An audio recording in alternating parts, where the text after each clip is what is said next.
Assalamu alaykum do'stlar, yaxshimisizlar? Men Sumayya. Bugun sizlarga Dam jazolandi degan kitobni o'qib beraman. Dam jazolandi. Bugun aytgandilar, kayfiyatim yaxshi emasdi. Yasliga borgim yo'qdi. Chunki men eng avvalgi qizil mashinamni topolmadim. Uning ustiga men Simoga bu mashinamni ko'rsatishga ma'qul bo'lgan edim. Umak bilan qash amsi onam peshonamga so'yib qo'ydi. U vaqtda Simon yugurib kelib qizil mashinamni ekalmaganligimni so'radi. To'zimi adashgan dedi Tom. Qanday qilish kerak? Qizil mashinam ekalgandim, sirq mashinamni o'ynay. Men barliq mashinalar ichidagi eng chiroylig'i. Abla, uni Luka o'ynayapti. Mening bek o'ynag'im bor edi. Menga biri, u meningchi. Men ikki qo'lim bilan kuchab tashladim. Biroq u faqatla qo'yib bermadi. U eski, men avval olgan dedi Luka achchiqlanib. Muallim kelib bizni ajratib qo'ydi va mehribonlik bilan.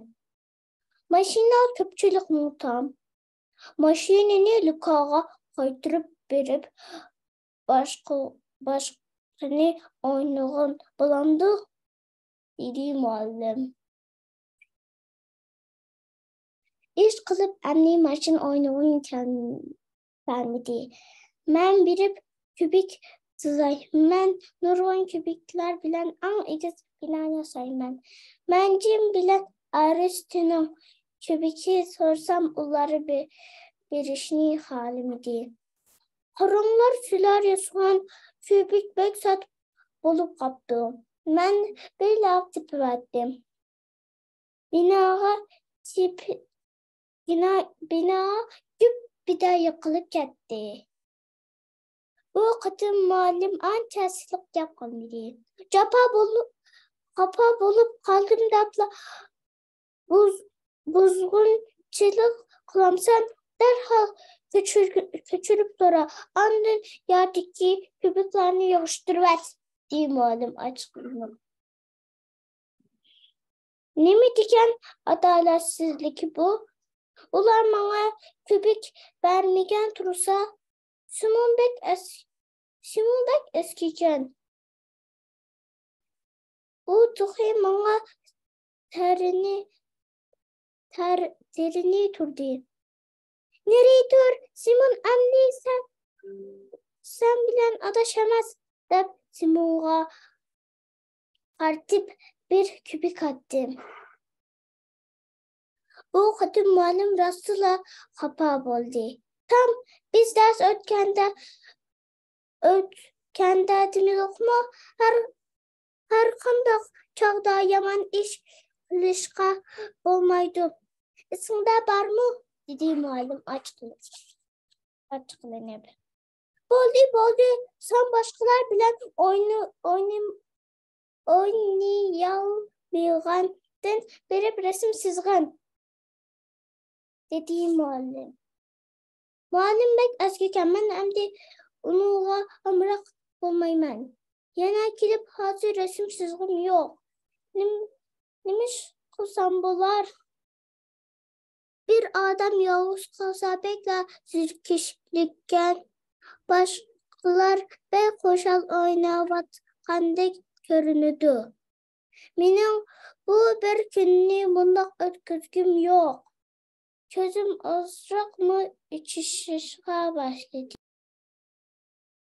Tushdan keyin maktabdan qo'yib berganda dadam meni olg'ili keldi.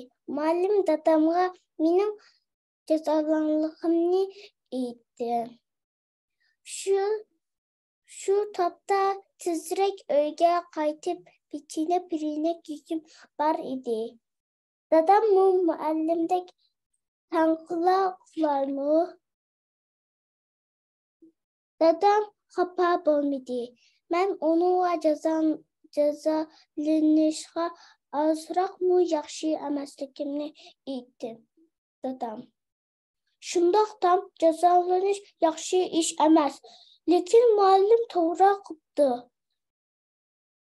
O sana yəslinin qaydələrini qılayıb qılğanlıqlarını bildirib qoymaqçı dedi. Köpçülük birgə turğanda çoxum hər xil qayda tüzümlərə riayət qilish kerak. Bəzi işlərni qilishqa bo'ladi. Bəzi işlərni qilishqa bo'lmaydi. Qara yo'ldagi mashina piyodalar yo'lida haydasa bo'lamdi? deb so'radi dadam. Qizil chiroq yansa mashinalar to'xtaydi. Piyodalar yo'ldan o'tadi. Mashinalar qatnash qoidalariga rioya qilish kerak. Dada, mashinalar qatnash qoidasiga rioya qilmasa jazolanadi. Tanning bulung'ida turg'izib qo'yamdi. Mashinani bulung'a turg'izib qo'ymaydi. Lekin mashina haydagan shoför jazolanadi. Shoför jarimani to'limi topshirib oldi. Deydi dadam. Uyga qaytgandan keyin men bugun yuz bergan ishlarni o'yladim. Dada, kichik vaqtingizda sizmi shunday jazolanib boqqanmi?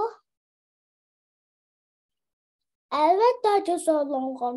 Bir qatim men innimning, ya'ni tog'amning yuziga bir musht soldim. Bobam meni yotoq uyga solib qo'yib, hargiz chiqmasligimni buyurdi. O kunidan men Omroq Navri akam bizning uyga o'ynag'ili keladi. Bichora dada, shu vaqtda ko'nglingiz cho'qim bekirim bo'lgan edi. Ha, keyin uxlab qoldingizmi? Jang! Ina meyve qiyamni yerga tushirdi. Bu qilganligim to'g'ri bo'lmadi. Shundoq qilamsan, dada, inani jazolandik ya.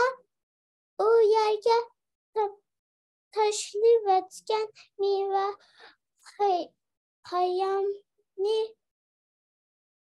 qayamni ilvasun. Aha, o daha küçük. Onu cezalasak bulmazdı. Ben inağa yardımlaşıp yığıştırvatay. Hoş balla. Azanlarımı yaxşı durumda olandı. Hepsi